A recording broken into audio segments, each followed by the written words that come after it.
Welcome to Geetamrit. Bhagavad Gita में जीवन के मूल प्रश्नों का उत्तर मिलता है। मैं कौन हूँ? आत्मा क्या है? आत्मा का स्वरूप कैसा है? गीतामृत में इन्हीं विषयों का वर्णन सरल शब्दों में। Gita is eternal science and researching Gita get Amrit. अहम ब्रह्मास्मि, मैं आत्मा हूँ।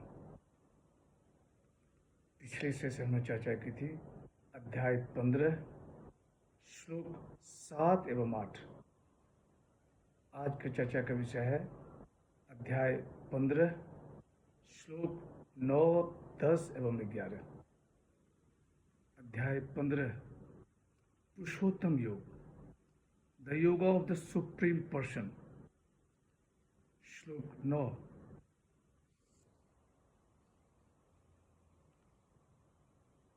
श्रोत्रम चक्षु स्पर्शनम च रसनम घ्राणमेव च अधिष्ठाय मनश्चायम विषयानुसेवते।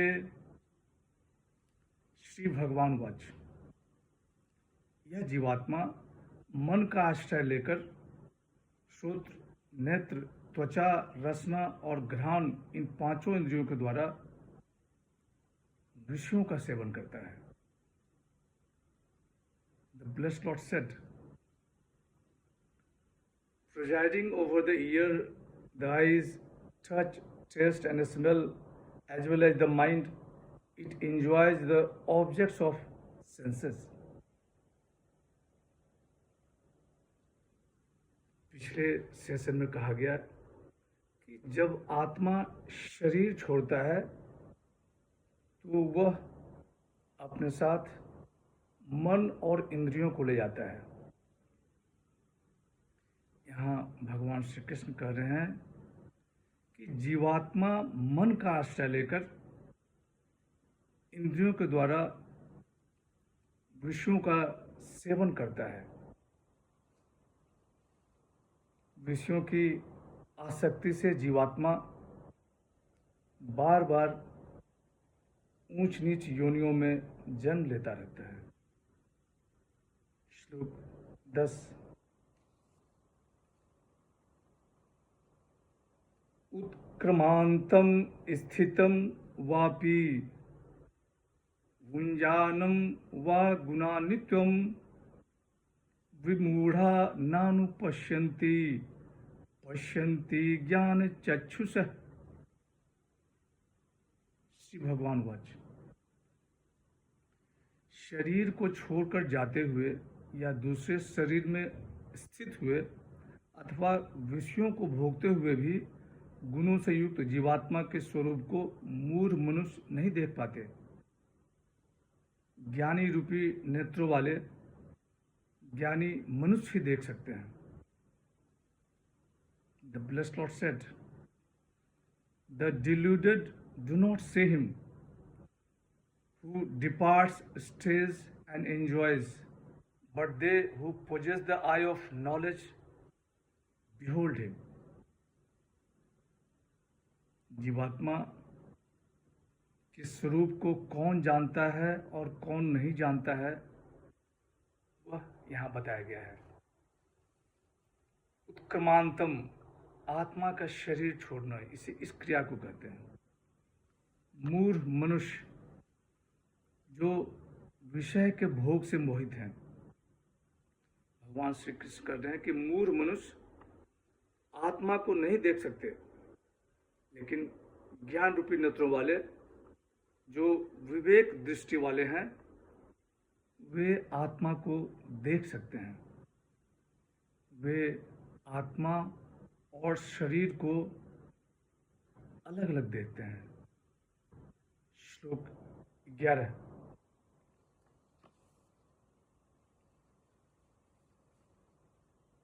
यतन्तो योगी निश्चयनम पश्यन्त्या मन्यवस्थितम यत्यन्तोऽप्यकृतात्मनः नैनं पश्यन्ति चेतसः। श्री भगवान वाच, यत्न करने वाले योगी लोग अपने आप में स्थित इस आत्मा तत्व का अनुभव करते हैं, परंतु जिन्होंने अपना अंतःकरण शुद्ध नहीं किया है वो मनुष्य यत्न करने पर भी इस तत्व का अनुभव नहीं करते। The blessed Lord said, the yogins striving for perfection behold him dwelling in the self, but the unrefined and unintelligent, even though striving, see him not. भगवान श्री कृष्ण कह रहे हैं कि शरणागत होकर प्रयत्न करने वाले योगीजन ध्यान आदि साधनों से आत्मा को अपने अंतःकरण में देखते हैं, अर्थात आत्म साक्षात्कार करते हैं। यहाँ योगीजन उन्हें कहा गया है जिन्होंने अंतःकरण की शुद्धि कर ली है, जो द्वंद्वों से परे हैं, सुख दुख, लाभ हानि, यश अपयश, इनसे परे, जो उन 20 गुणों के धनी हैं जिसे भगवान श्री कृष्ण ने ज्ञान कहा है, अमानित्वम, अदम्भित्वम इत्यादि, जो भगवान श्री कृष्ण के 5 अमृत शब्द उसका सही सही पालन करते हैं।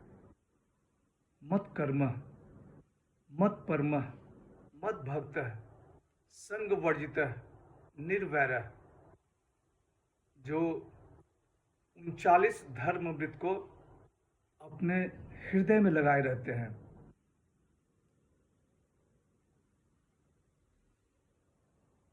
जिन्हें आत्म साक्षात्कार की प्रबल इच्छा होती है, जो सदा परमात्मा का चिंतन करते रहते हैं, भगवान मेरे और मैं भगवान का, इस भाव से ये आत्म साक्षात्कार के अधिकारी होते हैं। परंतु अकृतात्मन, जिनका अंतःकरण शुद्ध नहीं है, अचेतस, जो सांसारिक भोग को महत्व देते हैं, जो विषयों का सेवन करते हैं, जिनका मन अशांत रहता है, जो संग्रह में लगे रहते हैं, शास्त्र आदि यत्नों से प्रयत्न करने पर भी उन्हें आत्म साक्षात्कार नहीं हो पाता।